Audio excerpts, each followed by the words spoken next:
যখন বাড়ির গৃহবধূ, একজন মা, একজন স্ত্রী এবং একজন বৌমা অসুস্থ হয়ে পড়ে, তখন পুরো পরিবারটাই কেমন একটু যেন অচল হয়ে যায়। আজকেও আমাদের বাড়ির পরিবেশটা ঠিক তেমনই। কদিন ধরেই শাশুড়ি মা অসুস্থ, কিন্তু সমস্ত কাজ রান্নাবান্না আমি একাই সামলাচ্ছি।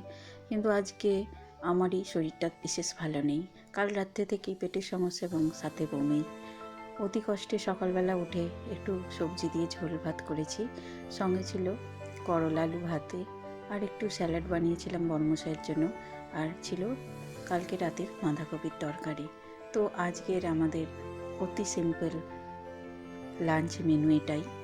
তবে ভাত আর ঝোলটা যে করতে পেরেছি, এটাই আমার কাছে আজকে যথেষ্ট মনে হয়েছে, কারণ শরীরের অবস্থা একদমই ভালো নেই। আর এই অবস্থাতেই যেটুকু করেছি সেটুকুই সবাই শান্তি করে